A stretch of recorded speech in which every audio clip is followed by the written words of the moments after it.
Өнөөдөр сувх тавтай морил бий болготлогч Инхбат. Дэлхийн дуу хоолой нэвтрүүлгийн шинэ дугаар эхэлж байна. Энэхүү нэвтрүүлгийг бизнес судлаач Батэрдэн бидэнд бэлтгэн хүргэдэг. Өнөөдрийн дугаарыг маань Ханиадны шинж тэмдгийг намдаагч Terraflow болон ногоон ирээдүйг хөгжүүлэгч MMS-ийн тэтгэж байгаа. Нэвтрүүлэг та бүхэнд YouTube-ийн од өндөр суугаар болон NTV телевизээр мөн 83.3 107 хостелгооны од манд радиогоор хүрч байна. За, өдрийн мэнд батаах. Өдрийн мэнд. Битүүний өдрийн мэнд. Битүүний өдрийн мэнд. За, Америкийн талаар ярих юм. Тий. Америк ч нөгөө чинагд яриад та. Хүмүүлгоны мэддэг сэдвүүнийг ярих хэцүү. Тий. Огт мэдэхгүй сэдв бас нэг ярих хэцүү гэдэг. Тий.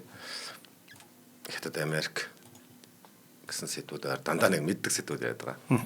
Гэтэ бидэд мэддэг гэдэг нөгөө дутуу ойлгоод өнгөрчих биш. Аль болох нюансуудын түүж яриул зүгээр.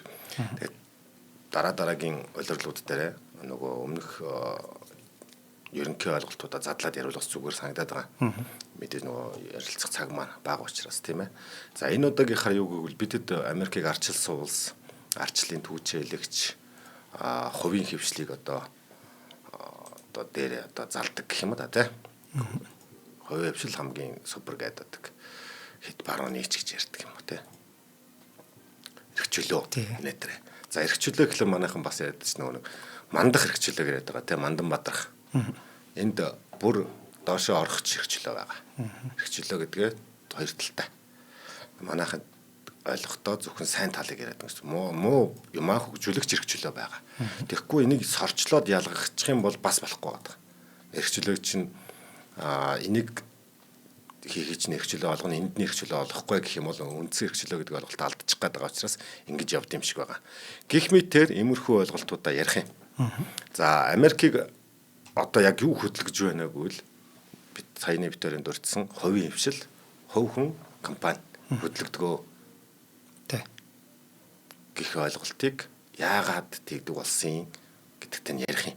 За энд нэг ойлголт байгаа шүү. Хөдөлгөн гэж байгаа шүү, тий. Хөдөлгөн гэж байгаа болохоос хувийн хвшил залаагүй шүү, тий. Хөдөлгөгч хүчин. За тэгээ энийг яагаад тэгвэл энэний нюанс нь юу юм гэдгийг хэдүүлээ нэвтрүүлгийн дундуур яриа явчихдаг. За мэдээж энийг нэгхэн дүрмээр ч юм уу эсвэл нэг хүн бодож олоод хийсэн зүйл биш. Альва зүйл дээр дандаа тийм цаг хугацааны нэг тохироо яваад байгаа шүү дээ. Байгалийн шалгалт гэдэг шиг. За тэгэхээр энэ дэр 5 үндсэн хүчин зүйл байгаа. Тэрийг 5 үндсэн хүчин зүйлийн хүрээнд задлаад ярив. Нэгдүгээрх нь энэ философи өөрөө яагаад үүссэн юм? Төрөг ингээ хязгаарлагдсан. Төр дураараа хувийн эрхчлөө эсвэл компани эрхчлөө рүү ингээ гар дүрдэггүй юм бэ. Тэгвэл тэр эрхчлөө гэдэг байгаа юм одоо хил хязгаар нь юугаар төгсөөд байгаа гэдэг дээр. За жишээлбэл Америкийн анхны үндсэн хууль 1787 онд байгуулахдаа хуулийн үндсэн суурь нь хувийн өмчийг хамгаална. Тэ? Хоёр хүн хоорондоо тохирсон бол энэхүү гэрээг хэрэгжүүлэх эрхчлөөгийн нөгөө хоёр хүнийг хамгаалж өгнө. Гэрээгээр хамгаалж өгнө, тэ? Төрийн эрх мэдлийг хязгаарлана гэдэг үндсэн суурин дээр Америкийн үндсэн хууль анх бичигдэж байгаа юм байна. Тэгээд учир нь яагаад тэгэхээр нөгөө Америк анх үүсэж байхдаа нөгөө Европоос очсон улсуудын нөхдөд байгаа шүү дээ. Тэгэхээр тал талаас ирсэн өөрсдийн хууль дүрмтэй, журамтай ялангуяа тухайн үед нь Европч нөгөө хаант засаглалтай байсан Англи, Францууд те. Тэгэхээр Испани бүгд л янз бүрийн улсууд очсон байгаа. Тэгэхээр энэ болгон ч нөгөө уламжлаа дагаад төр айгу хүчтэй, төр бүх юмыг заана гэдэг юм уламжлалтай байгаа. Тэгэхээр тэрийг үгүй шүү. Бид хэд одоо нэгдэж байгаа юм бол өөрсдөө одоо ингээд хууль дүрмээ зохионоо. Хин нэг хаан биш те. Тэгэхдээ тэр хууль дүрмийг өөрсдөө гэдэг нь хийн ингээд ингээ айгу нарийн юм байл явхлаар тэр нь юу вэ гэхээр тэр өөрсдөө гэдэг байгаа чинь эцсийн сектор очно. Аливаа улс тухайн иргэнийхээ сайн сайхан байдлын төлөө эцсийн зорилго байгаа тийм үү? Иргэнийхээ. Тэгээ хойлоод ярддаг иргэн өөрөө хаана амьдрахын гэхлээр нөгөө дэлхий дээр алхаж яваа штэ. Тэгэхээр иргэний төлөөгөө дэлхийг устгахч болохгүй. Тэгэхээр нөгөө байгаль орчин байна. Гэх мэтийн энэ бүгд зүйлийг хэн түүчээлээд байгаа нөгөө иргэн. Тэгвэл тэр иргэний эрхийг хамгаалах хэрэгтэй юм байна. Тэгжиж нөгөө иргэн чинь эрхийг хамгаалагдахгүй бол иргэн маань одоо муухай яваад онцгүй явах юм бол төр ер нь хоёрдугаар иргэн бий нөхрөхгүй төр чинь те иргэнийхээ төлөө байхын төлөө гарч ирсэн. Тэгэхээр энэ нь хин бэ гэдэг айгүй сайн тодорхойлцсон байна. Иргэн, хувь хүн, компани. Гэхдээ тэр хүмүүс одоо эндээс гарч ирэх шүү нөгөө бидэд ярьдаг нэг хүний эрхчлөө нөгөө хүний эрхчлөөгөөр хамгаалагдана гэд. За энийг хязгаарлагдана гэд. Тэгэхээр яг энэ заагч нь юун дээр ихлээр хоёулаа чиний эрхчлөө хаана хүрч энд тусаад байгаа. Минийх яг хаана энэ үл үзэгдэх юм чи хаана огтлцоод байгаа. Тий. Энэ нөгөө нийгмийн гэрээ. Нэг заагаар тодорхойлогдоод байгаа байхгүй юу? За энд хүрч зогсон шүү гэдгийг тэр гэрээ контрактаар журмаар зохицуулаад байгаа. Тэгэхээр гэрээ контракт журам нийгмийн энэ зүйл маш хүчтэй байх нь ийм шаардлагатай юм байна. Дүрм журамтай юм байна. Тэгэхгүй болохоор зүгээр нөгөө манайхан сэтгэл ярьдаг шиг хэдүүлээ ярихлаар миний эрх чиний эрхээр зөрчигдөн гэдгийг ойлгоод байгаа хэрнээ миний эрх яг хаана чиний эрхтэй огтлцчихв гэдэг нь байхгүй байгаа юм тийм. Тэгэхээр тэрийг тодорхой болгож өгөх чинь тэр нийгмийн хоорондын гэрээ тэрийг чинь хамгаалж өгнө гэж байгаа. Түр хамгаалж өгье гэж. За тэгээ эндээс болохоор хувийн ашиг сонирхол хүн болгонд бий. Тэр нь саяны нийтийн эрх ашиг буюу бүх хувийн эрх ашигуудыг нэг юм пазлд өрөх юм бол ингээд бие биентэйгээ заавал гоё бүрэнхий байх албагүй шүү дээ. Пазл чинь нэг юм шүттэй мөдтэй хоорондоо эвцэлтэд орох тухай яриад байгаа. Тийм. Энийг нийтийн эрх ашиг. Тэгжиж нөгөө эв зүйтэй хоорондоо өгдөг орцсон өөрийнхөө байр дээр бие биенийхээ булаацалдаад авахгүй эсвэл шаваад авахгүйгээр нэг юм пазл шиг юм нийгэмд үүсгэхийг л ёстой юм байна л да. Манайх шиг улсуудад яадаг вэ гэхлээр нөгөө миний эрх ашиг чинийхтэй огтлцохгүй айгу тархаа яваад байгаар болоод байгаа юм шиг бодоод ирсэн юм байл та. Гэтэл одоо Улаанбаатар хот гэдэг жишээ авах юм бол ингээ шахацхлаар өөр ирэхгүй тэр пазл шиг гурвалжин дөрвөлж яг тэр дүрсээрээ холбогдохгүй болбол эдэн чинь замбраагүй болоод багтахгүй болчиход байгаа байхгүй. Сахаа эвцэлдэхгүй болоод шүү дээ. Тэгэхээр ингээд бие биенийхээ эрх ашиг зөрчөөд эхэлдэг. Тэгээ хаана зөрчиж байгаа гэдэг нь нөгөө сайн журмаараа ойлголцоогүй учраас одоо чиний эрх минийхийг аль эзэнд авцсан яваа би мэдэхгүй. Тий. Тэ? Анхнаасаа ойлголт байгаагүй юм чи. Тэгээд тэрийгээ болохоор уламжлалаар баг байхад болдгол байсан шүү дээ. Эсвэл ингээл явдаг байсан сүртэй шлээд байгаа байхгүй. Тэр чинь тэр өөр газараа минийхтэй огт огтлцохгүй газар болж исэн байж болно. Энд тоглоомын дүрм ондоо шүү нийгэмшиж байгаа л ондоо гэж тэ. Тэгэхээр энийг нөгөө Джон Лок болон Адам Смит нарын либерал онол гэдэг нь хинэглээд байгаа. Тэрнээс үл үзэгдэж гаргаад байгаа. Тэ? Би чамайг заавал цогсон байх албагүй байхгүй. Заавал чимгсэн байх албагүй. Гэхдээ миний эрх гэдэг үдэг үл үзэгдэх нэг юм хүрээ байлаа гэж бодъё л да. Тэр чамайг зөрчөөд байвал болохгүй. Баггүй тий. Тэгэхээр яагаад ийм болсон гэдэг нь болохоор тухайн үеийн нөхцөл байдлыг үзэх юм бол шилжээд ирсэн хүмүүс өмнөх түүхээрээ л бодож байгаа. Хаант засагтай. Тэгээд тэр хаана л да хүй хай гэдэг. Энэ шинэ улс ирсэн улсад тэхвидэ гэдэг юм болгоомжл байгаа шүү дээ. Өмнөх траума гэдэг л юу гэдэг лээ. Тэрнээсээ залхаад ирж байгаа. Залхаад ирж байгаа шүү дээ. Гэтэл дахиад нэг хаан гарч ирээд өөр зүсээ солилцсон хаан гарч яад одоо ингэнэ тэгнэгэнгүүт нэг итгэл муутай. Төрдө итгэхгүй. Төрд итгэл муу байгаа гэсэн үг. Мораль их муу байгаа гэсэн үг.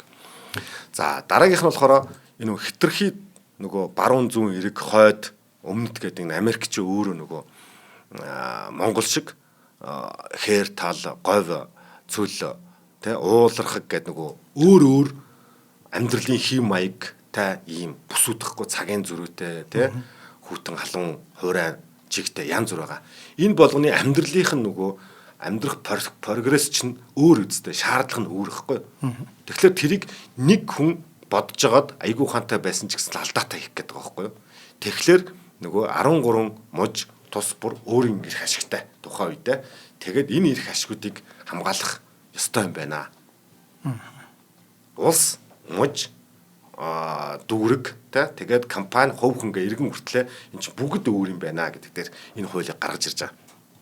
Дараагийнх нь тэгэхээр энэ дээр юу гэсэн үг вэ? Төвлөрсөн нэг хүн бүгдийг шийдэж ерөөсө болохгүй байна гэдэг анханаас нь гаргаж ирж байгаа байхгүй. Тэр нь хаанч байна уу? Эсвэл ухаантай хүнч байна уу? Болохгүй байна. Тэрийг нөгөө компаниуд хувь хүмүүс хоорондын нэгдлүүд айгүй их одоо үндэс суурьтай зөв гаргаж ирэх юм байна. Тий. Нэг хүн тэр чинь энд олон хүний одоо байгаа нөхцөл байдлыг нэг хүн тэр дээр мэдэхгүй шүү дээ. Тий. Эдгээр чинь өөрсдөө мэдж байгаа учраас сайн болно гэсэн. Энэ хүн чи эднэрийг мэдрэхгүй ижиж яаж эдний учрыг олж өгөх. Тий. Тэгэхээр одоо тэр учраа мэдээд байгаа буюу асуудлын төвд байгаа хүн л шийдэх ёстой. Гэхдээ шийдэн гэдэг нь үгүй шийдэх ёстой биш. Саналаа одоо гол нь гаргана. Тэрэн дээр нь нөгөө 20 их зүгийн тэгвэл яаж хэрхэн зөв шийдэх юм. Шийдэх чинь ингээд бас бүр уяанаас алдурчих үү гэдэг дээр одоо энэ засгийн газар, Америкийн засгийн газар нэг хуулиа баталж байгаа. За тэгэхээр энэ дээр юу яахсан гэхээр нөгөө хитрхи тархаа боторхоо байдаг учраас хилийн одоо хэсэг бас нөгөө ийм эзэнгүүд нь штэ. Хэдий олон үнэтэй ч байсан гэсэн ашигтайгаа тал руугаа ингээд шаваа суучна. Яг Улаанбаатар хот руу бүгдхэн иргэдийнх нь 61 өн үрж суучлаа гэдэг шиг юм болно те.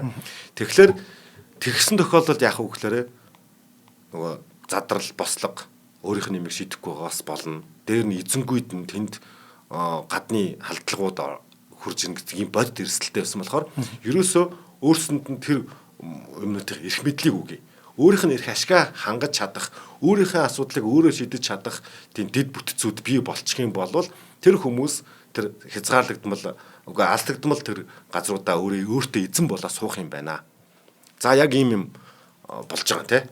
Ингээд анх үүсэх шалтгаан нь ухаантайдаа биш нөхцөл шаардлага тийм болжээ. Түүхээс нь аваад үзэх юм бол нэг морьтой шариоттой нөхдүүд гүгэл хамгийн түрүүнд газар хацсан явдаг шүү дээ. Нэг газар эзэмшээд байдаг. Тэр бол юу вэ гэхээр яг энэ нөгөө хувийн өмчийг дээдлий та бүхэн тэнд очиж эзэн болооч эзэн болд суугаач.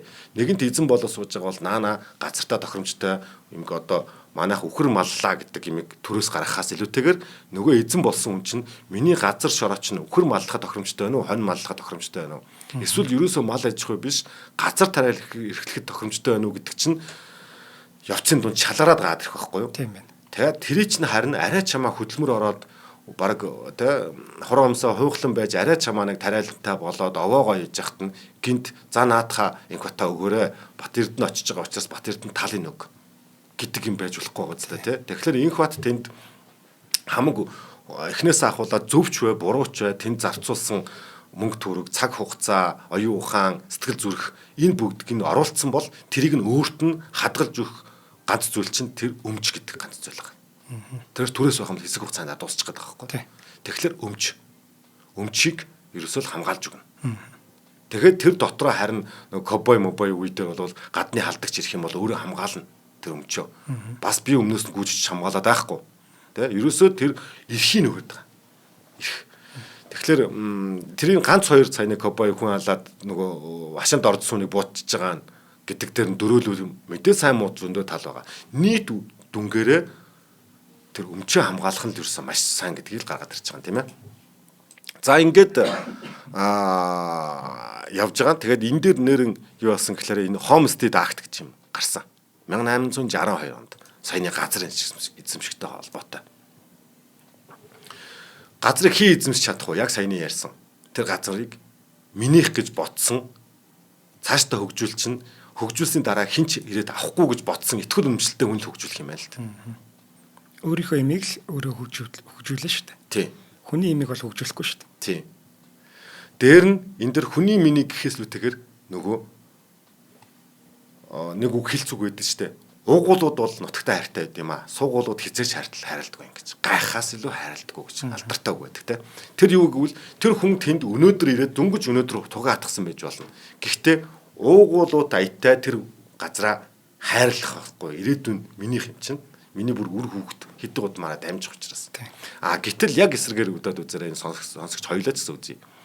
Чи энд 7 хонондоо гэсэн тохиолдолд дараа жилийн тэр газрын хувь заяаг бид хоёр бодож суух нь анханасаа бид хоёр муу сайн хүний тухай биш ерөөсөө утгагүй үстэй тийм ээ. Утгагүй байхгүй. Тэр 7 хоногч байгаа газрынхаа ирээдүг бодож сууж гэдэг бол тийм. Тэгэхээр ирээдүг нь бодуулахын тулд өмчилж үгээд байгаа. Тийм. За тэгэхээр нэгдүгээр төр тухайн үеийнхаар айгүй хүчтэй төр байсан байж болно. Гэхдээ тухайн үедээ төрөнд сул байсан. Дээр нь тэр болгон хувь хүний одоо манайхаар бол энэ Улаанбаатар хотын одоо гэр хоолны хашааны айл байлаа. Тэр хашаа болгоныг нэг ухаантай хүн очиод буузыг хийгээд өгөөд ч юм уу те. Ямар нэгэн байдлаар очиж орлонгийн яах нь амжихгүй байна л да. Сайхан. Гэхдээ хизэж бүтэхгүй зорилго юм байна л да. Эсрэгээр нөгөө тэр айл өөрийнхөө зовлонг өөрөө шийдэж чадна гэдэг философоос олчих юм бол хэдүүлээ. Тэ? Тэгтээ нөгөө айл хийх гэсэн чинь ямар дутагдах юм бол нөгөө тал дээр нөгөө ногоон зайлмэлээ олгоо явчвал дээр юм байна гэдэг энэ философиг л яриад байгаа. Энэ Homestead Act дээр. Дараагийнх нь болохоор тэгээ энэний хүчинд ингэж явхлаар эхэндээ нөгөө зэрлэг нэг юм гац хатгаж ясан нэг эхнэр нөхөр хоёр хөөрхийн мөн жижигхэн те ядарсан хоёр байсан бол хэсэг хугацааны дараа ердөөсөө 19-р зууны үед нөгөө бидний мэдэх алдартай Андрю Карнеги, Рокфеллер те Форд энтер гэдэг хүмүүс чинь одоо эндээс төрж байгаа байхгүй юу? Өмнө нь дөнгөж тэр хууль батлагдчих үеийн хүмүүс чинь сэтгэлгээ нь бас шууд хуульдаа нийцэж чадахгүй шүү дээ. Хэсэг хугацааны дараа үнэхээр би юм бүтээж чадвал энэ өөрөө минийх юм байна. Энийг ямар нэгэн хаа надаас булаадаггүй юм байна гэдэг ийм өөрийн гэсэн ийм гоё үн цэнтэй болсны дараа үн цэн гэдгийг бас хэдүүлээ гоё бодож ойлгож үзье те. Ийм үн цэн хүүхд шиг нь одоо бүр хамгийн хайртай зүйл байхад тэрийг хинч булаахгүйгүүл хүн тийм нанд нэг ийм гол жуулритэй болъё гэж болно үсттэй те. Тэр нь оюун ухааны хөдөлмөр гэж болно. Фордын анхны T7 гэдэг лөө те тэр машин байж болно тийм ээ. За одоо Рокфеллерийн тэр гоё банкны систем байж болно тийм ээ. Гэх мэтийн ийм нарийн нандин юм нөө хүн тэмүүлэх зорилготой болчихж байгаа. За ийм зорилготой болцсон бөөн хүн алхах чинь ингээд боддоо. Тэ. Готомжаар энэ улс хөгжихгүй яах юм гэдэг юм руу шууд авчина. Энэ хүмүүс хоорондоо хэрэлдэж завгүй байхгүй. Нөгөө нарийн нандин юм өдөр шингүү зүудэлж байгаа шүү дээ. Тийм үстэй. Ийм нарийн нандин юмгүй болт хүмүүс хоорондоо яадаг вэ гэхээр хэрэлдэхээс өөр яах юм. Ажилгүй хүн хэрэлдэхээс өөр яах юм гэдэг шиг болчихж байгаа. Хов зөхөөс өөр яах юм гэж. Тэгэхээр саяны ховийн өмч гэдгийг яг үнэн утгаар нь философийн төвшөнд ойлгоод өмсгүүлэх нь л энэ Америкийн одоо нэг гол юу байжээ. Суурь нь байжээ. За тэгвэл энэ дээр чи одоо нөгөө тэгвэл энийг сайхан одоо ойлгочлоо штэ. Одоо тэгээ яах юм? Нөгөө хуулийн заалтууд те. За одоо тэгвэл ингэ шүү. Хэдүүлээ ингэж хуулиа хийя. Энэ нь эргээд одоо нөгөө нэг үндсэн хуулиа нөгөө дагаж гарсан хуулийг зөрчиж болохгүй гэдэг шиг саяны Америкийн хүний эрх чөлөөн дээр суурилсан энэ чөл хуулиасаа үндсэн хуулиасаа дараагийн дагалдах хуульд гарна. Тэр хуулиадаасаа нөгөө журмууд нь гараад явхлаар анханасаа нэг тийм айтаахан хууль яваад байгаа байхгүй юу? Цэгцтэй тийм. Цэгцтэй. Гэтэл чиний тэр гоё хуулийг харж агаад би хуулаа биччихээр тэр нь надад нэг л тохиромжгүй. Гэтэ хууль байна уу байна. Гэхдээ л нэг л маргаантай. Тэг үндсэн философи ойлгоогүй зөвхөн тэр орчуулж бичсэн нөгөө тэд гэдэг заалтны цагаан дээр хараа бичсэн юм л хоорондоо барай маргаад байх болчиход байгаа юм тий. Тэгэхээр нөгөө Монгол хүний identity гэдэгтэй адилхан Монгол улсын стратеги яг зорилго identity нь юу юм бэ тий гэд уул нь хойлоо хиймэл зүгээр ч юм шиг тийм байна. Санагдаад байгаа. За яг энэ дээр нь нөгөө юунд гарч ирж байгаа. Саяны хуулийн систем гэдэг шиг боловсролын систем бас явж байгаа. За хоёлаа рекламны дараа боловсролын системийг ярив. За өнөөдрийн дугаарыг ногоон ирээдүйг хөгжүүлэгч MMS компани ивэнтгэж байна. За энэ компани нь эрчим хүчний салбарт үйл ажиллагаагаа явуулдаг. Энэ нарны эрчим хүчний системээр дамжуулаад айл өрх аж ахуйн нэгжүүдэд бие даасан эрчим хүчний төслүүдийг хэрэгжүүлдэг мэрэгжлийн хамт олон байна. За MMS-ийг хоёлаа зөндөө ярьсан да. Тэр Jinko Solar, Solax Power гэдэг компаниудын хятадын бүр дэлхийд тэргүүлэх компаниуд гэж байгаа. Нарны эрчим хүчний системийг үйлдвэрлэдэг.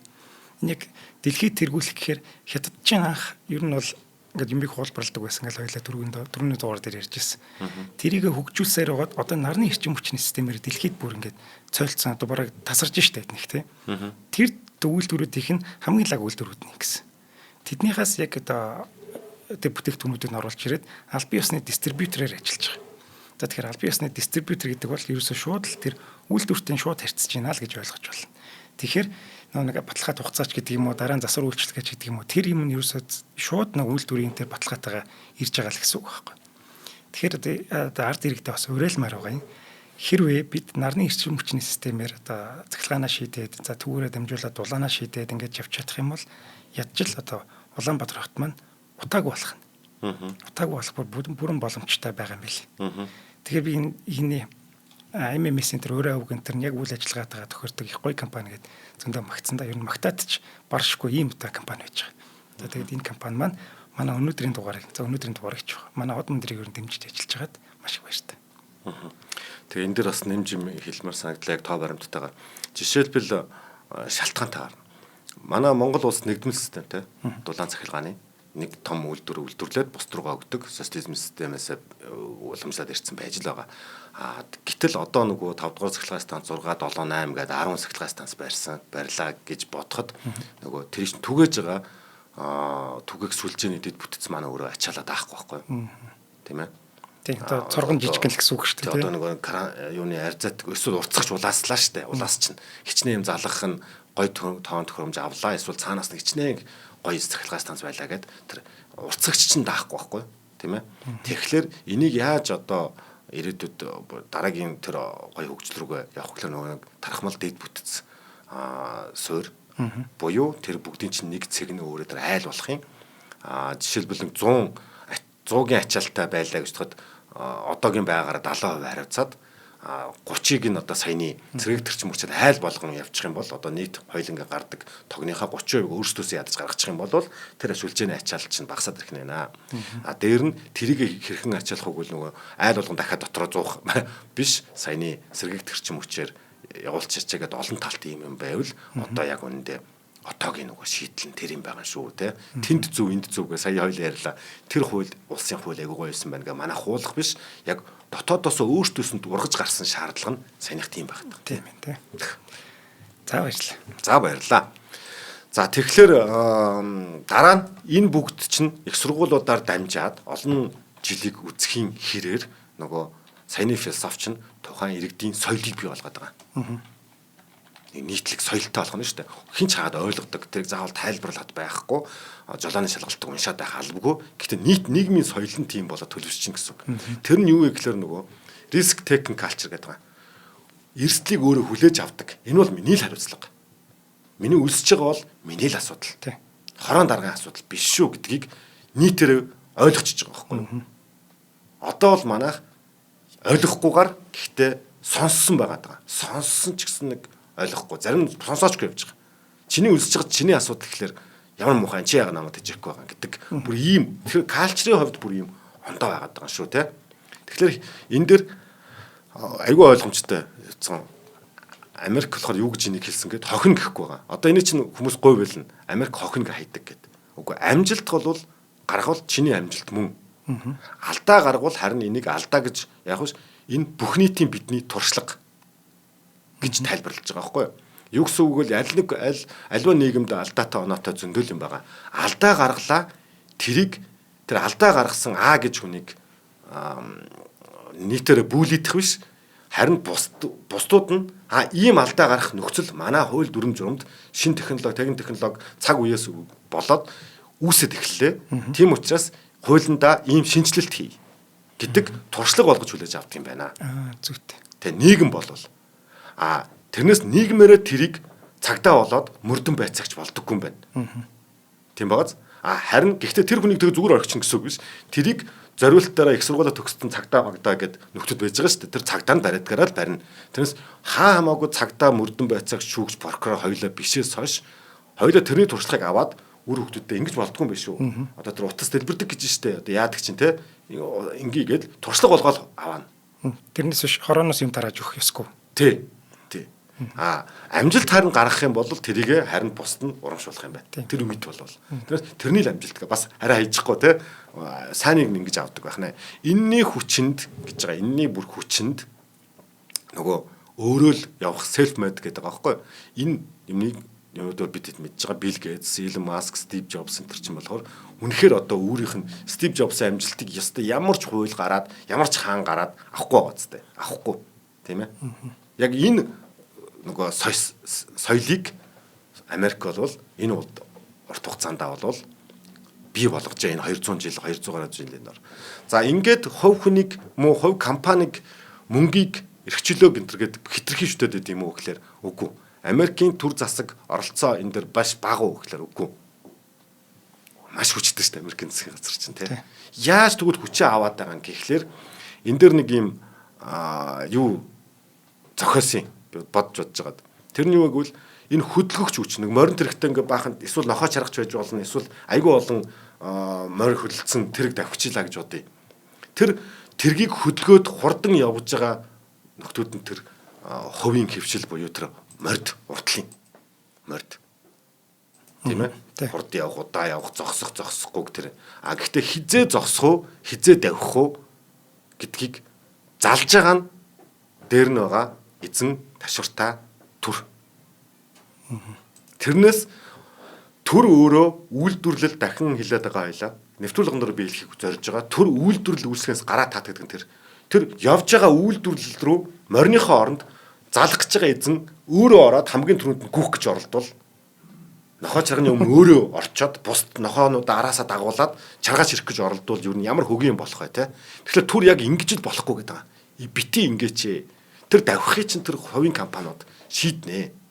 Тэ? Харин нэг сайн одоо 10 морь хөлөлдсөн 2-2-оор нь давхичлаа гэж бодоход 9 морь нь сайн давхиж хахад нэг морь тэнд үнэхээр арын алганы морингод удаа даах юм бол тэрийг нөгөө зах зээл чинь шийдэд хөгөө гаргадаг байх нэ. Тэгэхээр энэ зах зээл буюу үл үзэгдэгч гарандаа бол энэ зах зээлээ хаяа гэдэг чинь орхио хаях гэдэг муухай үг хэлжлээ.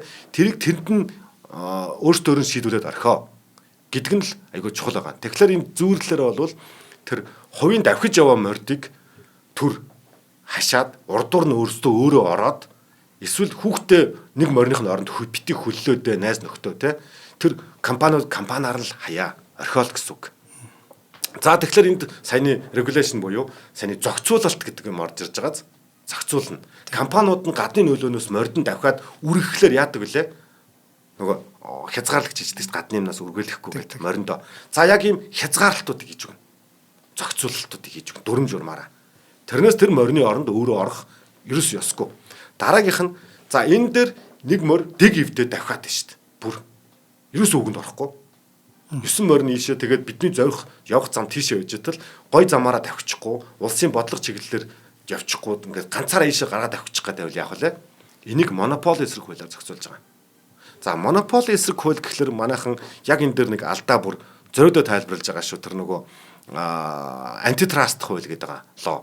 Тэр яах вэ гэхэлэр монопол гингүүт монголчууд хитрхи том компани гэж шууд стереотип орж ирдэг. Надад ч гэсэн орж ирдэг байсан шүү. Би нэг өөр биш ялгаагүй. Нэгэнт ойлгосон юм тайлбарлахад монопол том компани тухай огт яриагүй. Харин бусад компанийн өсөх гэж хахад саад болж байгаа асуудлыг монопол гэдэг байгаа. Тэр нь мэдээж хүнд тохиолдох уу гэхээр мэдээж нөгөө асар том болцоод улс төрчдийг мөнгөөр л обэдж авч байгаа компаниудын хувьд ижил төгсд харагдаад байгаа хэрнээ боловч нөгөө том компаниудын хувьд илүү илрээд идэг болохоос биш. Тэгэхээр том компани гэсэн ойлголттой шууд ямар нэгэн ойролцоо байхгүй. За энэ дээр бол төрийн компани дахиад орж ирнэ.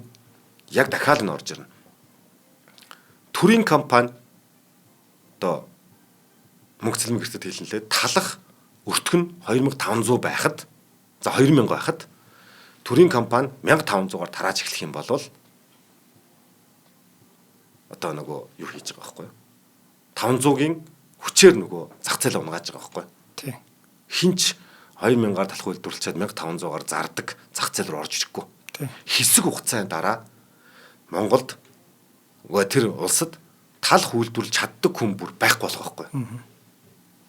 Тийм байгаа. Тэгэхээр энийг монопол гэдэг байгаа. Бусдын хөгжилд саад болох хүчээр саад болж байгаа компаниг монопол компани гэдэг байгаа.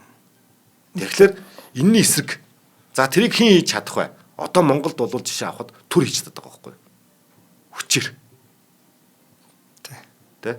Энэ бол төрийн компаниуд монопол байгаас ураг байхгүй. Цахилгаан дээр яг адилхан. Дулаан дээр яг адилхан. 28800-аар дулаан үйлдвэрлэж байгаа. Одоо манай станцууд. Тэгчээд улсад 400 төгрөгөөр зарж байгаа. Буюу бидэнд 400 төгрөг нийлүүлж байгаа байхгүй. Ямар хувийн компани хин чивтер юм уу? Эсвэл одоо шүмжлэгч хин нэг одоо битүүрэнд ор шүмжил бичдэг шүү дээ. Тэр хүмүүсээс асуугаад үзээр та 28800-аар дулаан үйлдвэрлчээд сайхан сэтгэлээрээ насан туршдаа Монгол улсын хангаж чадах уу, Улаанбаатартай айлуудыг хангаж чадах уу? Хин ч орохгүй, үгүй л гин. Тэ? Тэгэхээр энийг монопол компани гэдэг байгаа. Энийг болиулчихъя л гэж байгаа. Тэхийн тулд яах вэ гэхээр нөгөө яриад байгаа нөгөө чөлөөт зах зээл. Зах зээлд нь над үнэ тавиа. Эрэлтгүй бол тэртэргүй унчин шүү дээ. Одоо ингээл чөлөөт тавьчлаа л да. Тэнгүүд дулааны 30 мянгаар зарна гээл. 400-аас 30 мянга. За 40 мянгаар зарчээ. 1000 дахин дулааны үнэ өсчлөө. Айлууд яах юм? Пара гэхээс л үтэйгэр хэдүүлээ юу аач. аавны гоё юм нарны панел аваад ирсэн. Бид бас тэр өдөр зах зээлээс зайлс хийчих байхгүй. Тийм биз? Тэгээ яадаг ч юм те нэг юм ингээл хөгжүүлээд эхлэн штэ хөлдөж өгөхгүй тулд. Өөр шийдлүүд олж эхлэн штэ. Тийм. За тэгээд энэ нарны панел жоохон муу. Хүй аав нь цонхоод болоод атах юм. Энэ 100 өстой ирэх өвөлдөө бэлтгэхэд 3 давхар шилтэ цонхийнэ. Эсвэл энэ юугаа сайхан чигжчээ. Скотчтод болдгоо юм билээ салчт юм билээ. Цан цохихгүй юм.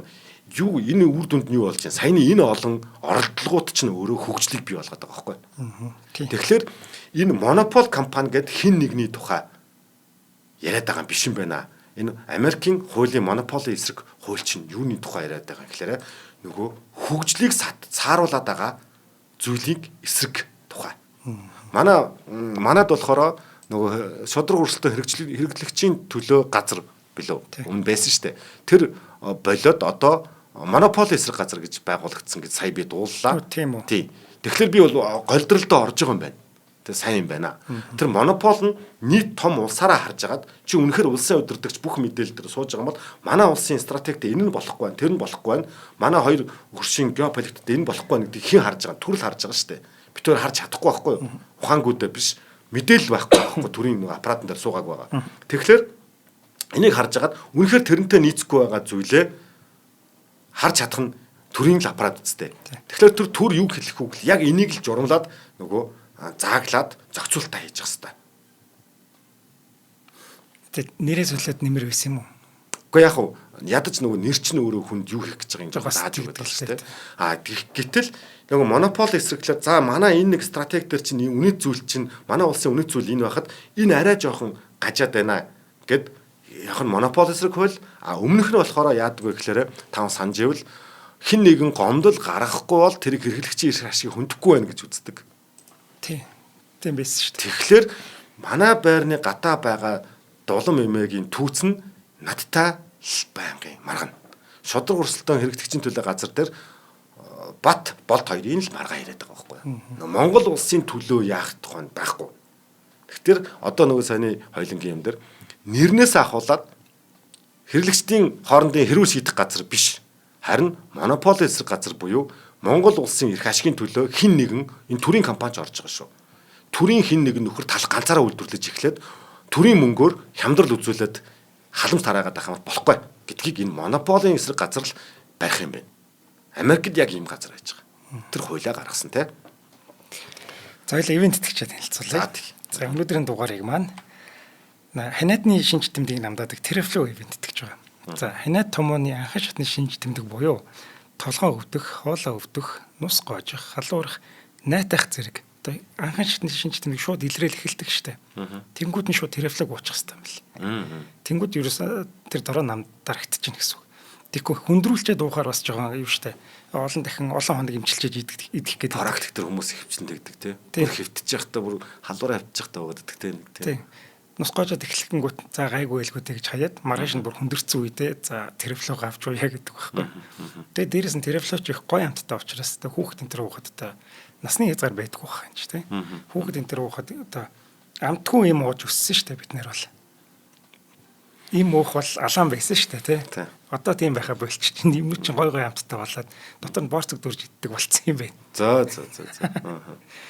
За ингээд Terraflow H.CMN гэдэг вебсайтаас захиалаад үнгүү хөргүүлж авах боломжтой байна. За мэдээж бүх юмын сонгуудаар худалдаалж байгаа. Тэгээ энэ үнгүү хөргүүлнэ гэхээр бас гоё байгаа байхгүй. Ханаад үрцэн орондоо хөвтөж байгаа юм чи босч чадахгүй шүү дээ. Лазан бүх юм шархираалтай хэцүү те. Тэгээ уцаа бариад гэрээчүүд дөрөд ирнэ гэсэн. За. Ер нь тэр нь ч дээр дээ нөгөө өвчтөө хүн чинь эмээ хайжна гэж гадуур явж гадуур тараагаад яхав те. Тэгээ бас бүр хүндрээд ирв. Тийм. За баярлалаа. За баярлалаа. Тэгэхээр антитраст буюу монополиг хязгаарлах, хазаарлах энэ хууль нь нөгөө саяны улсын эрх ашиг буюу улсын эрх ашиг гэж хоёул ярьсан шүү дээ. Улсын эрх ашиг гэдэг чинь нэг хийсвэр зүйл яриад байгааз тэр иргэний эрх ашиг тухай яриад байгаа гэж хоёул тайлбарлсан байгаа тийм үү. Тэгвэл одоо энийг базаад хэлж байгаа шүү. Улсын эрх ашиг буюу иргэний эрх ашиг, компаниудын эрх ашигт нөлөөлсөн саад чөтгөр дотгор болсон хөгжилт нь одоо юм хийх орлогоос нь зайлс хийл гэсэн энэ зүйлсийг хориглохыг зорилготой юм байна. Тэгэхээр одоо хэдүүлээ бодох нь байна. Хоёр хүн муудалцлаа гэж үү.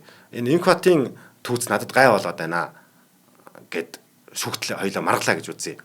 Энх батын түүц байгаад энх бат нэг түүцч болтгой нэг юм хийгээд эсвэл готл засварч болтгой хийгээд хөгжиж байгаа чухал уу? Батэрдний замд нь энх бат ингээд жоохон муухай харагдах нь чухал үгүй л. За Батэрдний чи болоо наад энх бат чинь чамаг бодод юм хийж гинэ гэж шийдвэр гаргана гэсэн үг байхгүй. Бүгд энийг ойлгож чадах юм бол. Яг тийм багаз. Тэгэхгүй яг энийг ойлгоогүй тохиолдолд ямар тэгвэл вариант дээр ямар шийдвэр гарах вэ гэхээр энэ Батэрдэн гэж хүн гомдол тавиад байна. Яасан гинэ чамаг ядаж 100 мянгаар торгоё да одоо болохгүй болсон юм байна шүү дээ. Одоо бодит байдал тийм л байгаа даа шүү дээ. Тэр чинь яг бол Батэрдэн гэж хүн гомдол тавьчихсан шийдвэрлэхгүй болохгүй. Тэг одоо тэгээд тэр нь хуулаараа би чам 100 мянгаар торгоч да. Чи яагаад гэвэл нэг цав мав хэрэгэлсэн юм шиг шүү дээ. Наа цав чинь идвэл муухай хүнд муу яаж гэдэг буруу юм болоо чамайг торгочих магадaltaй. Яагаад гэвэл философи нь ойлгодоогүй анханасаа дүрм журмаа нөгөө үндсэн философи ойлгохгүйгээр гаргачлаа гэсэн үг шүү дээ. Тэгээ тургуулад байгаа юм чинь за боли ярьш гэд нөгөөдөө хураагаад чи юм оролж үцгээ болчих. Харин тийм шүү дээ. Гэхдээ чи уг нь бол түрүү чи анхны ярьжсэн. Чи алдаа гаргачлаа шүү дээ. Буруу цавгаар нагаад хүний одоо юу яачлаа. Гутлыг улын буцаа маргаас салчлаа гэж бодъё л да. Тэгвэл нөгөө хүн чамдар үйлчлүүлэхэл болж байгаа байхгүй. Тэрийг би төр орж шийдэх албагүй. Тэгээд чи зүг зүгээр сууж байгаа тэгээд шатаад за болидо би ч одоо ер нь гуталчин биш юм байна гэд болчин үстэй. Тэрийг нь харин дараагийн гуталчин энэ цавгаар нааж болохгүй маа туршлага болгоод авах нь хамгийн чухал байхгүй. За наач ястаа гоё. За дараагийнх нь болохоор дараагийнх нь гэж энэ үндсэн хууль дээр болохоор Sherman Antitrust Act, Clayton Antitrust Act гэдэг энэ актууд байгаа. Энийг сонирхсон хүмүүс ороод ер нь харж болно. Монополи эсрэг хуулиуд яг ямар зүй тогтолтой яг юу явцсан юм бэ гэдгийг энэ актуудаас харж болох нь шүү. Энэ үр дүнд нь түрүү хоёлаа ярьлаа. 2000-аар өртгөөр хийсэн зүйлээ 2000-аар зарах. Эсвэл юу 1500-аар зарах.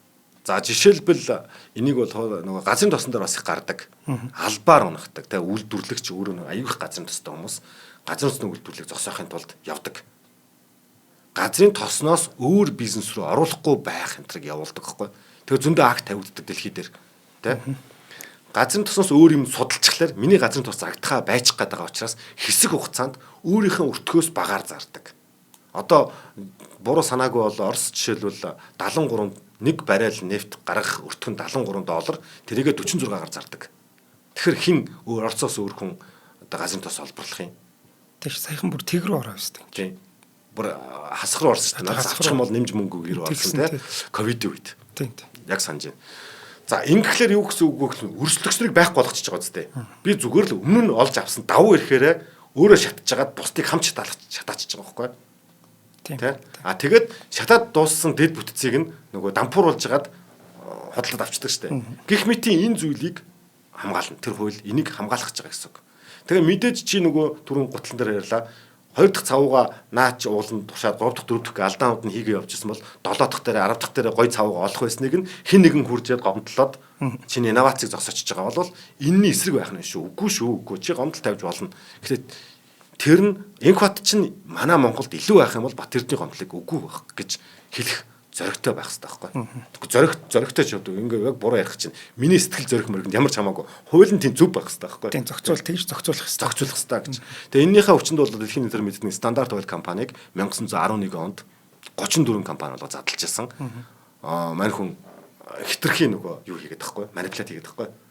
Газрын тосыг ганцаараа эзэмшчихэд тэгээ өөр хүн оролдохын эцэсгүй. Тэр чин газрын тос биш байгаа маа тэр чинь занар энэ гэдэг өөр юм руу орох гэдэг байхгүй. Дараагийн нүүрс газрын тос хий гэдэг шиг дараагийн технологиг явах гэжсэн хүмүүсийг хүчээр маагаад байдаг, өртгийг буруулаад байдаг. Ашиггүй болгоод байдаг тийм. За ийм зүйл шүү. Энэ дээр төр орж ирж байгаа маа. Тэрс хоёр хүний хэрүүлэг төр ерөөс шийдэх гээгүй шүү. Тэрийг зах зээлийнх нь юугаа жамаар л болчихно. Одоо түүц байхгүй төр шийдэхгүй байхгүй юу да. Тийм хоёлоо дахин ярьдаг. Түүц байгаад тэрэнд нь зах зээлийн хэрэглэгч байгаад байгаа учраас түүц байгаад байгаа маа. Тэрс хүн болгон төцийг үзээ ядаа тахтан тэр нөхөр хувийнхаа хөрөнгөөр шатаал бичийн тавьчаа суугаад байгаа юм биш юм аа. Тэ? Үнэхээр амжиргаан сайжраад үнэхээр амар лаг хэрэглэгчтэй болчих юм бол аяанда төсөнд орохоо ойлоод төрц чинь нэг мэдэд моол болчихно гэж хэлээ зөндөө яриад байгаа шүү дээ. Тэрийг битээ төр шийдээ. Тэ. Манайх ч бол муухай харагдаж байна гэд босч байгаа даа шүү дээ тэр чинь. Тий. Стандарт тавина те. За тэгээ одоо тэнгууд одоо регулейшн гэдэг байгаа шүү дээ. Дүрм журамтай болгох. Тэр дүрмтэй тоглоомын дүрмтэй болгох. Яг энийг тоглоомын дүрмийг юугаар хийдэг вэ гэхээр нэг хүний шийдвэр бас хийдэг юм байна. одоо хөгжсөн улсууд яагаад байгаа стандарт тогтоогод иддэг. Энэ стандартыг зөрчих юм бол ийм торгуултай шүү гэдэг нь тэр стандартынхаа араас дөрмөр гарч ирээд байгаа байхгүй юу. Тэгэхгүй яах нь мэддэхгүйгээр чамайг торгоно гэхлээр торгогч этгээдэд хязгааргүй эрх өгч байгаа байхгүй юу. Уг нь бол тэр торгогч этгээд бит хоёрын хэн зөв бэ гэдгийг стандарт хийдэг байгаа байхгүй юу те. Тэр бичигдсэн байх ёстой шүү дээ. Бичигдсэн байх ёстой. Тодорхой байх ёстой. Одоо энэ 10 гэдгээс хитэрч болохгүй гэх юм бол яах гэдэг шүү. Хор болно шүү. Гэх юм бол 11 болох юм бол 10-аас 1-ээр хитэрлээ 10% хитэрлээ. Би нийт торгуулийн 10%-ийг чамд торгуулъя. 10 гэсэн байхад нь 100 хийчих юм бол хүү эн чинь хүнд ял байна штэ гэдэг нь чамд тодорхой, торгож байгаа этгээд надад тодорхой байхгүй. Шинэ би дөнгөж өнөөдөр шинэ цагтаа болсон ч надад айгу тодорхой байгаа зү. Тэгэхгүй одоо эсрэгээрээ яах вэ гэхлээр стандартаа яг үүндээ цагтаа мэдж байгаа юм. Түцний ойр орчмын стандарт гэж яг ямар юм байгаа. Торгож байгаа цагдаа ч юм уу тэр байцаагч мэдж байгаа юу? Эсвэл ажиллаж байгаа хүнд ер нь анх зөвшөөрөл олохдоо тэрийг нь сургалт мургалчиг жолооны курс шиг танилцуулсан юм уу? Тэр нь шалгалтаа авсан юм уу? Одоо баач хийж болохгүй гэсэн юм байна уу? Дотор нь чансан өндгөө хэд ч удааж болохгүй гэсэн дүрм журмууд нь яг хаана байгаа? Орон нутгаас орж ирсэн хүмүүс төц байгуулаад байгаа тий. Тэр хүмүүст өөрийг бас хэн заасан юм. Нөгөө талаас нөгөө хүмүүст тэрийг нь унших нь үүрэг байх хэвээр. Чи уншиж орж ирээд харин орж ирээд шалгалт авч болно шүү дээ эсрэгээр. За чи түүц ажиллуулахдаа ойр орчмоо ариун цэврээ үйлчлүүлж байгаа хүмүүсийн ариун цэврийг хамгаалах ямар стандартыг мөрдөж байгаа вэ? Бэлэг өмсөж гэнэ үү? Гэт асуухт нь шалгалтанд унживэл өстой бичлэг хийж байгаад олон түмэнд энэ түүц муухай байна. Бити аваарай гэд хэлсэн ч үний яад тийм үстэй. Тэрнээс хомроглоод 37-ны хэлмэгдүүлэлт шиг 37 онд хүн алдчихсан бол одоо түүц алаад байж болохгүй байхгүй тий. Нэг хэлбэр нь өөрчлөгдсөн ч гэсэн агуулга нь яг яваад байгаа байхгүй. Нэг тийм хэлмэгдүүлэлт. Америкт бол цонхон дээр наачж байгаа шүү дээ. Үнэлгээ. За энэ үнэлгээтэй газар. Оо яг тэгж болно. Тий. CD-ээр ороод ирэнгүүт тэр хүн орохоо болчихж байгаа байхгүй. Тий. Тэнгүүт тэр үнэлгээгээ сайжруулахын тулд орчноо сайжруулах нь шүү дээ. Үйлчлэгээ ч юм уу тий. Тэр хүн анзаараагүй байж болно. За орчин нь одоо жишээлбэл бохирдоод ингээ баашистай байх хүн сэжлээд юм авахгүй байж болно. Гэтэл тэр нөгөө хоолныхын дотроос дээжээг аваад бэлтэр нь үрдсэн хэд хоногсныг мэдэхгүй шүү дээ тий. Тэнгүүд шалгалт авч агаад цаасан дээр нэрэн тийм үүдэн дээр нь орохт нь энэ жоохон ортой олтой шүү. Гэхдээ та өөрөө шийд гэх юм бол би зохицуулах гаагүй зүгээр тань сануулж байгаа ингээд төр тэгдэг гэж бодъё л дээ Италиар хоёлаа. Ямар амтан тиймээ тийм. Тийм шүү дээ. Хордыг. Үгүй хордыг гэж хүн байж болно шүү дээ. Би зүгээр л яг мөнгөндөө тавуулаад жоохон ч гэсэн. Минийх айгуу гоё ашигтай бактеритай би багтаа. Яага болохгүй. Тийм шүү дээ. Тийм үстэй. Миний ходоод амар жоны ходоодтай. Идвэл идэлтэй тэр хүний л ирэх байхгүй дээ. Тийм үстэй. Тэгэхээр энийг тэр тусгай засгийн газрын агентлагууд буюу манай өмнөгийн алж газрууд шийдвэрлэдэг байх нэ. Энийг л хийдэг байх нь. Тэрнээс орчоод өмнөөс нь шийдвэр гаргаад идэггүй. Бойл идэхгүй гэхгүй. Ийм байх шүү та идвэл ид. Өөрөө л мэд. Баггүй. За тэгэхээр энэ дээр юу явж ин гэхээр энэ хүмүүс яг голдоход нь юу барьдаг вэ гэхээр саяны эрүүл ахуйн байтал. Хит чөлөөтэй нэг нөхөр дураараа явж хагаад одоо санаатай болон самсаргүй санаатай гэдэг нөгөө хор мортой юмар хийхтэй одоо хар тамхи хийчихтэй. Нөгөөх нь самсаргүйгээр хөрөх юмт үнэхээр өөрөө мэдэхгүй байжгаад нэг минутын гэтрээд бактери нүрдсэн байж магадгүй шүү дээ. Тэгэхээр энэ болгоныг төр нь хянж явах хэрэгтэй. Журмалж явах хэрэгтэй. Стандартжуулж явах хэрэгтэй. Дараагийнх нь бүгдээрээ ашигын төлөө хэд хувьч нэг ашигын төлөө ашгийг одоо максималчлна гэж явчих штэ. Тэр нь эргээд байгаль орчин буюу хойлоо яриад байгаа оршин тогтнох дэлхийдээ нөлөөлчих болохгүй шүү. Гэдэг хязгаарууд тавьж өгч байгаа. Энд нэр нь тэгж байгаа шүү. Тогтмол тоо тавьдгүй юм байна. Тогтмол тоо тавихлаар тэр чинь ирээдүйд өөрчлөгдчих гээд байгаа байхгүй. Тэгэхээр им рейнж тавьж өгнө. Тэрэндээс бага гэж болохгүй, тэрэндээс их гэж болохгүй. Энэ хооронд та инновац технологи хий гэдэг стандарттай. Стандартууд нь тийм. За тэгээд энэ дээр энийг зохицуулж байгаа дараагийнх нь төрөний монополи эсрэг энэ хууль дүрмж өгнө гэхээр нөгөө одоо үнэт цаас хөрөнгөний зах зээл. Энэ болгонд чинь хувь хүн болгон нэг компани байгаад иж болохгүй байхгүй. Хоорондын нэгдэл байж болно. Би нэг худалдаа авалт байж болж байна тийм ээ. Зөндөө ийм хөрөнгөний юмуд явагдана нааш цаашаа. Энэ хооронд нөгөө гол зорилгоо хийж байгаа нэг инженер хүн байлаа гэж бодъё. Хөрөнгө санхүүч биш те. Гэж яагаад энэ тал дээр нь алдаа гарч магадгүй байхгүй юу? Санхүүгийн нөгөө leverage гэх өндөр байгаа шүү дээ. Тэгэхээр тэрэн дээр нь стандартууд тавьж өгнө. Одоо Америкт ингээд таад ингээд гэж нөгөө Canon дээр сарсан бодлоорсан бол айгүй өндөр хитэн нэг ядуу хүн энгийн хүн болил ядууга болил энгийн хүн хэдэн тэрбум долларын суглаа ажиллаа гэж бодъё. Шууд араас нь хуулийнхан, даатгалынхан бүх хүмүүс аваад ирнэ. Тий. Тэр хүмүүсийг нөгөө алдаа гаргачих гэж бодож байгаа байхгүй. Ягаад гэвэл тэр хүн гинт төрлөөс олчиж байгаа байхгүй. Нэг нөгөө хэлэхэд гинт их мөнгөтэй болохоор тэр хүний сэтгэхүй бүх юм даахгүй. Ачаалал нь даахгүй. Тэгээ суглаанд очисон хүмүүс ихэвчлэн дампаараа дуустдаг гэдэг нь юу? Тэр ачаалаа даахгүй байхгүй. Тэ? Тэгэхээр яг тэрийг нь анханаас нь дааж өгөх гээд яг энэ агентлагт орж ирнэ гэсэн үг. За та ингэн вэ шүү, тэгэн вэ шүү. Одоо ийм юм болдё шүү. Танаас ийм татвар авах шүү гэнтийн. Тэ? Та тэрэндээ бэлэн байна үз. Энэ орлого бүртгэлээ сайн бүртгүүлж байгаарэ гэж. За тэгэхээр энэ үнэт цаас хөрөнгөний зах зээлийн ямиг хамгаалдаг байх юм байна. Байгаль орчны стандартыг баримтлуулдаг байх юм байна. Ийм хүн нөгөө нийтийн хүнсний аюулгүй байдлаа хангуулах хэрэгтэй юм байна. Энийг зөрчиж явах юм бол саяны нөгөө мөнгө төргийн хямдруулах эхлээ ярьсан монополтой дараагийнх нь тэр нь байгаль орчинд хит нөлөөлөд бие л аврах компани гэсэн шиг ёстой жинхэнэ хамаг юма хитрхи нөгөө стандарт зөрчиж албарлаад уулуурхагаа бүр цэндичж гараа явах гэж байгаа бол өөй та болохгүй нэ гэх юм байна. Тэр нь орчин тойрондоо Монгол хүний эрүүл мэнд тэр байтугай дэлхийн хүн ам ер нь хүн байгаль орчин амьтны эрүүл мэнд зөрчиж явах юм бол болохгүй нэ. Тэрнээс бат болт хоёрын түүцний эрүүлийг монополи эсрэг газар зохицуулдаггүй байх нэ. За хэр үлдэж байна? Хоёлынгийн одоо ер нь дүгэлт болчлаа. За тэгвэл би дүгэлт рүү шууд орчоо да.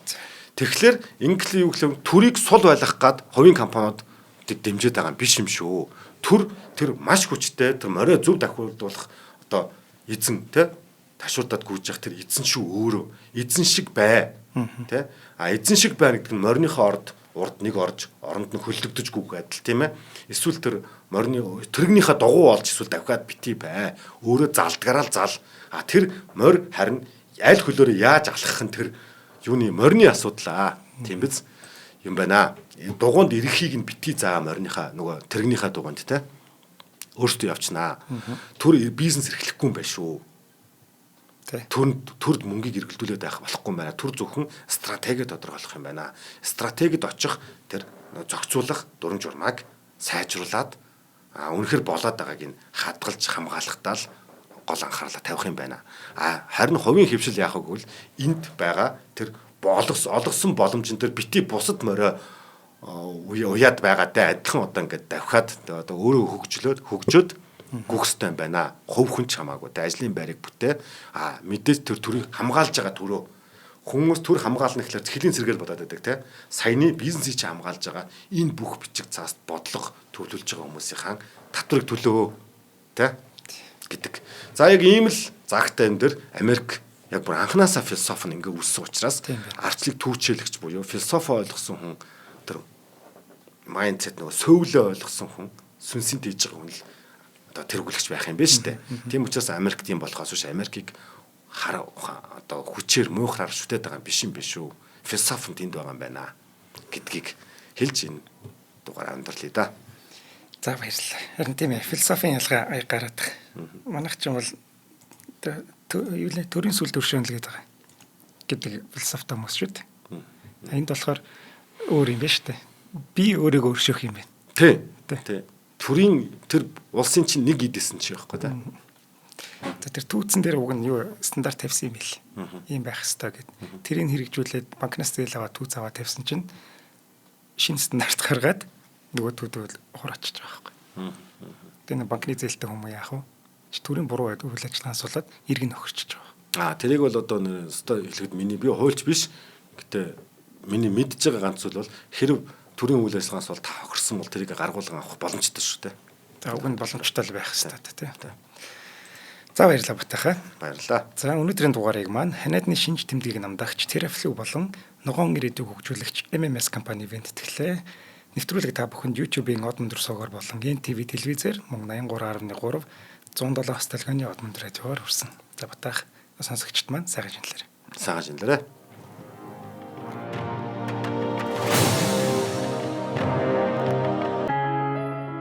Нэвтрүүлгийг хүлээн авсан Нарны аймгийн монголчуудтай баярлалаа. Од мөндөр сувг нь энэ мэдчлэн таны мэдхүйн мянган нэвтрүүлгийг 2026 оны 7 сарын 1 хүртэл та бүхэндээ хүргэх юм.